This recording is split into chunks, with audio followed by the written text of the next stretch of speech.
Today we figure out how to make flaming arrows just like Hollywood. And it's not as simple as wrapping an oily rag around a stick.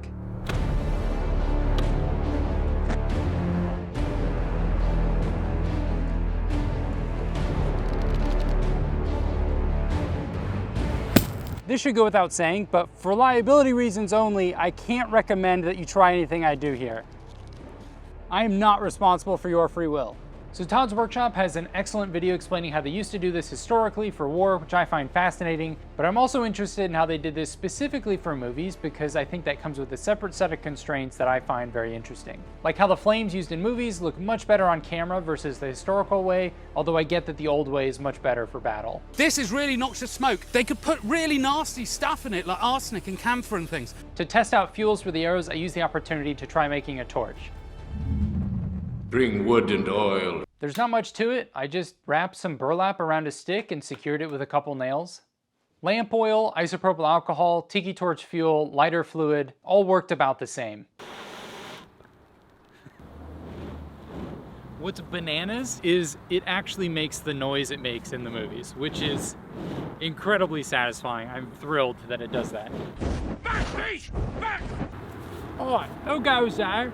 State your business. I got some info for this project from this book, and one thing it mentions is using dry ice to extinguish the torch. That was so cool. Dry ice is just frozen CO2, and as it heats up, it turns back into a gas and just sits at the bottom of this bucket. This way you don't have to douse it with water, and you can immediately reignite it. Man, this is one of those science things where, like, you know it's gonna work on paper, but it's just hard to believe that this bucket of invisible gas is gonna extinguish this torch.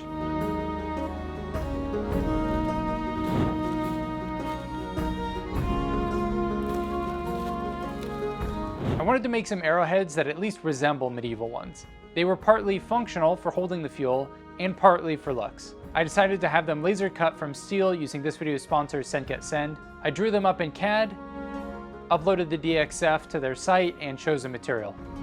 I only needed to order a few of each version, which is great because Send doesn't require a minimum quantity. The first design was a sort of broadhead that I tried forging a socket for.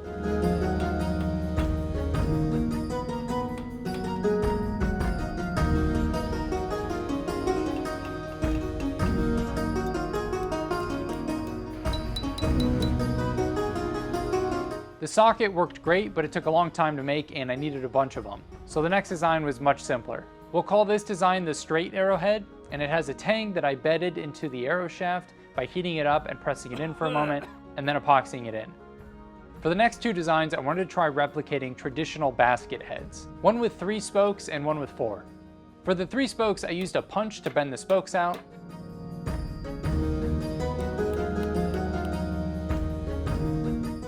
The 4 spokes were a bit more challenging.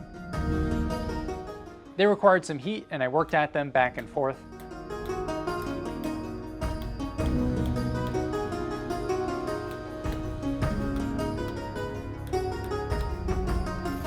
Then I put a socket over the tip so that I could hammer directly to the shoulder and sort of upset it, for lack of a better term.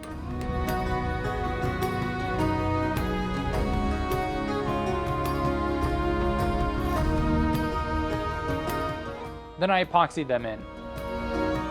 The 4-spoke wasn't worth the extra work as it functioned just the same as the 3-spoke. They don't look the prettiest, but they'll do the trick, and I got to try some neat stuff that I hadn't done before. Having a metal arrowhead is important because it keeps the wrapping from just sliding down the arrow shaft from its own inertia.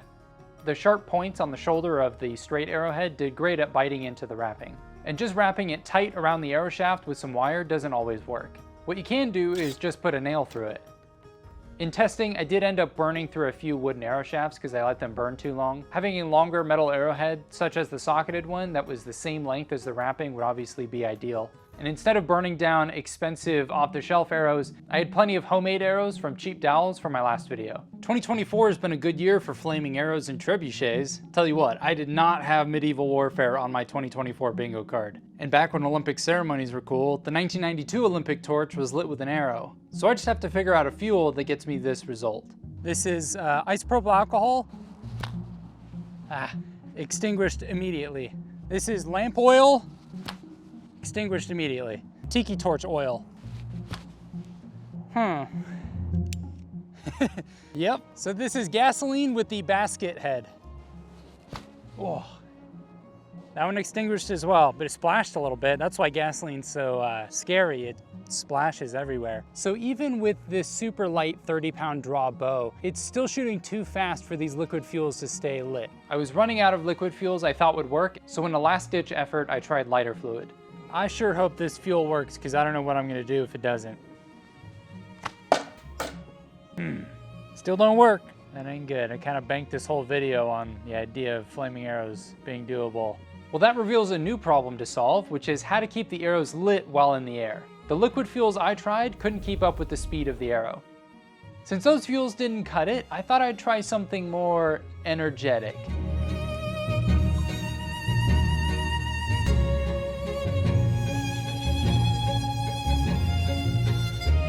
This is that fabric that I rubbed black powder into. It's now totally dry, so it should ignite just fine. And I've also got a little cannon fuse on here.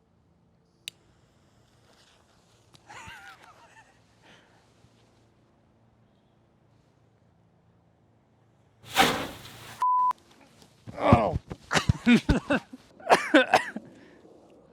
Am I on fire? One of my more stupid ideas. I mean, they did use black powder in arrows historically, just not in this janky of a manner. A lot of you have asked for files to 3D print the pop-up arrow rig for my last video, so I made them available to my supporters on Patreon. I'll be doing the same with the files for the arrowheads from this video, and if you want to help me accomplish some larger special effects, like perhaps a car flipper, then Patreon is a great way to help. I heard from some special effects experts that you could wrap the arrow with fiberglass instead of cloth so that it doesn't burn away and you can use it again for the next take. I also thought the fiberglass might help to keep from burning through the wooden arrow shaft. In reality, the fire ended up burning through the shaft right at the end of the wrapping. At this point, I was pretty close to giving up, but I decided to go back and revisit how they did this historically. And some of the fuels they used were tree sap or tar. And so that got me thinking maybe I needed a fuel that was thicker and like a gel and not a thin liquid. I realized that something similar to that that's easy to acquire is bacon grease.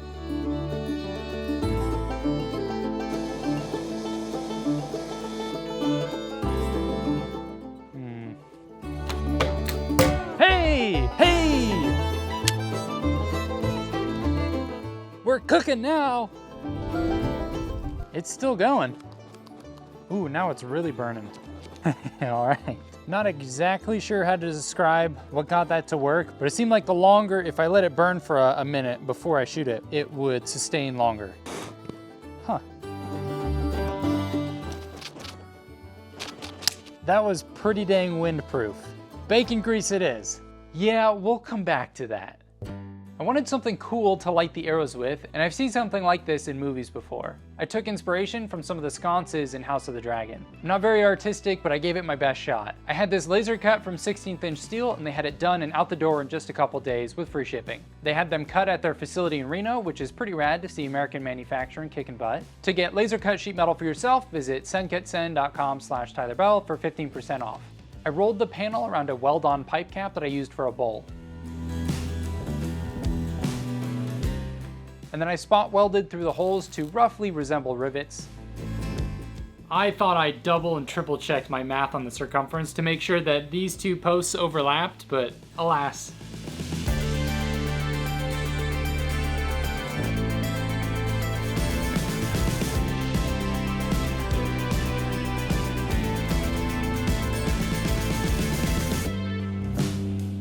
It obviously doesn't look forged up close, but from 10 feet away on camera, I think it works. It doesn't light nearly as fast as it does in the movies, and it doesn't burn as hot as needed to get the grease going.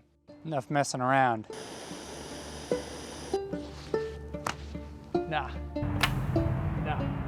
I ended up sticking with just the straight arrowheads. The basket heads didn't end up holding enough fuel to stay lit, and just visually it wasn't enough fire. This is the socketed one, and it's got a lot more fuel and fiberglass to get going. Negative. Hey! Just like in the backyard, it didn't really work the first time, but after this thing was relit and took some time to burn, it got going.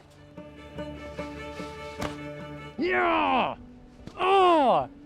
There's a sweet spot in time where too soon and it'll extinguish, but too long it'll burn through all the fuel on here. There's like a middle time where it's not gonna go out, and I can't tell when that is.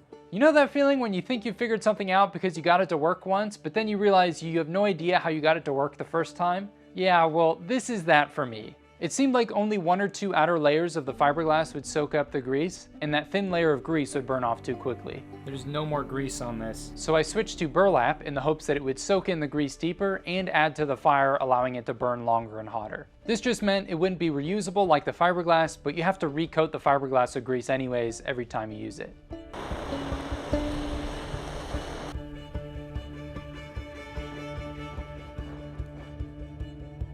Okay.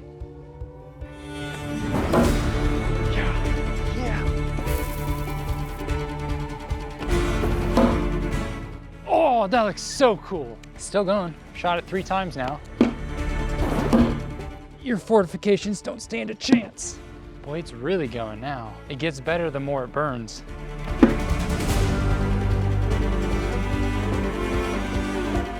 It worked great in the backyard, but that was only a short distance, and so we still needed to test it out in the field. Ready? Mm-hmm. It's going. It did it!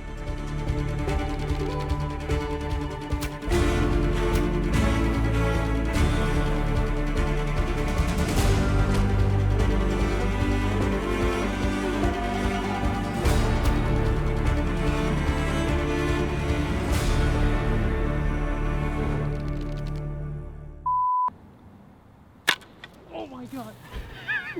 Did it come out of the knock? Yeah, it did.